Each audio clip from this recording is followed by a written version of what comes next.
principle, which is all about character. And he says that character is the tree and personality is the fruit. Character is the cause and personality is the effect.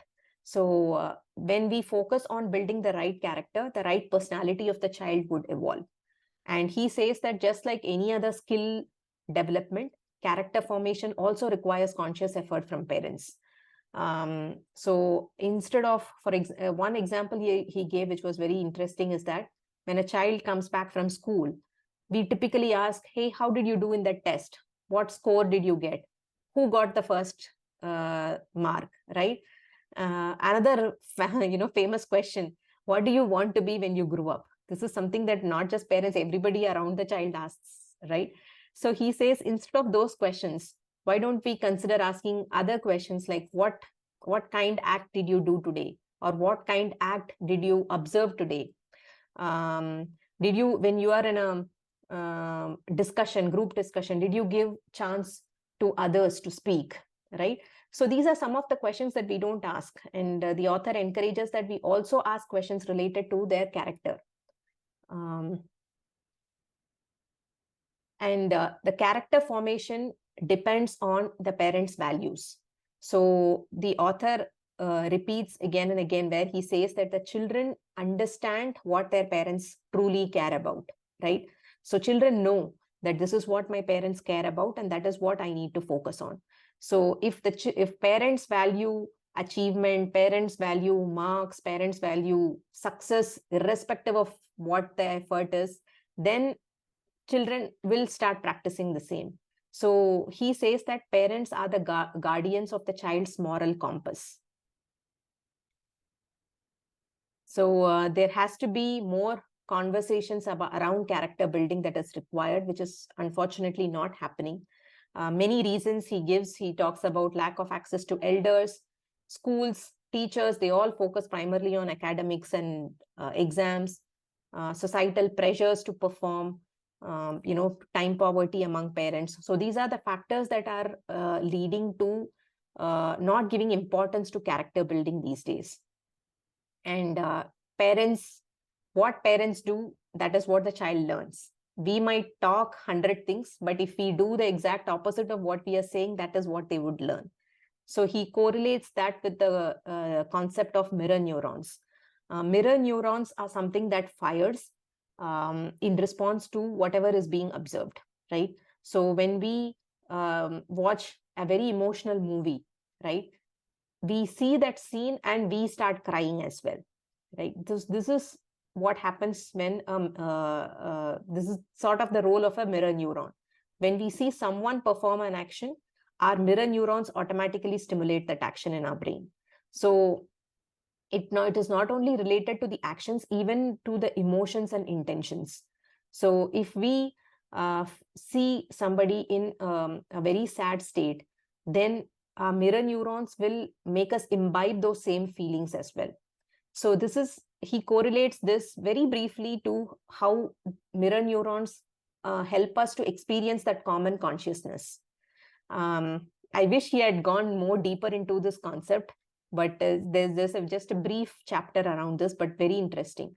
And he says that children are wired to mimic their parents and other elders, and they learn only by observation. So it is up to us to be mindful about our own actions. We can say that, hey, don't watch TV, but if we are hooked onto our phones and gadgets, then it is of no use. We spoke about how children observe and learn. So he talks about the importance of interest and observation. So as parents, we need to take interest, right, in what the child does. Otherwise, things that are happening, it might escape our attention. So also for them, again, this is applicable for the children as well, where we need to start improving or enhancing their interest, enhancing their observation skills. How we could do that? We can ask questions about the environment. We can help them improve their sensorical capabilities. So when the child starts to express, right, if we are hearing, if we are listening to them, if we are paying attention to them, they will be able to open up more. They will become more perceptive to how they are feeling. right? And they will start to verbalize their feelings. Verbalization is very important because they are able to express exactly what they are feeling. And this will also help them to ask more questions. When they start asking more questions, that would eventually lead them to the right behavior. So for all these to happen, active presence of parents is very important. So where we ask more and more questions, where we have a lot of conversations with the child. He then goes on to talking about the importance of humility. Again, the humility is one dedicated chapter in here. Okay, so these are the values that are currently missing in today's childhood, where the children, because of their achievements, because of overemphasis on their accomplishments, their ego starts to build up right from as young as, say, 5-6 years, right? He considers there's one beautiful example he had given about ego, where ego is not like, I have ego or I have no ego. No, it is a spectrum, right? From 0 to 100%. And we need to have a flexible ego depending on the activity that we perform. For example, he says, when we are driving a car, our ego level need not be at 80%. Oh, this person cut through me. He didn't give me, he was driving slowly. I have to get to a meeting. How dare he drive so slowly, right? So these are the sort of egoistic thoughts that come when we are driving a car, which is totally unnecessary.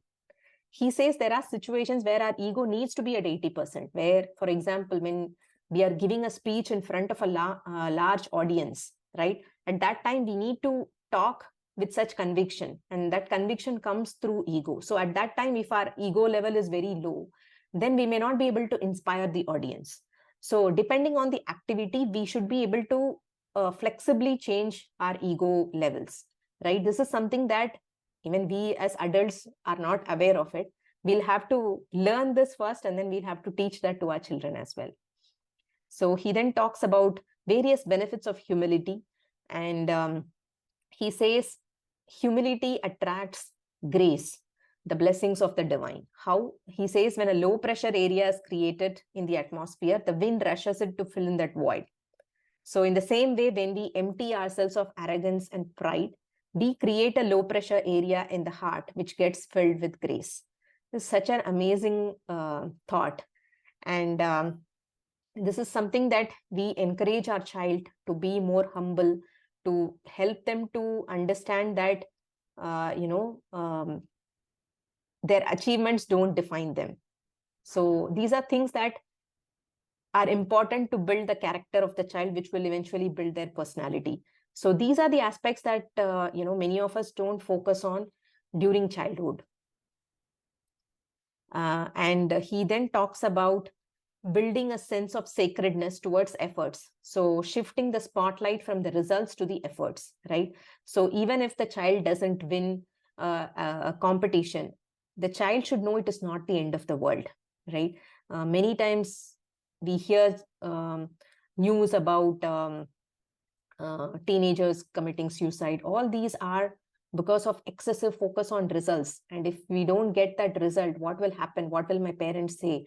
Because of that fear, right? So we need to, eradicate that fear from the child's mind, that it's okay if you don't win. Appreciate only the efforts and not the results.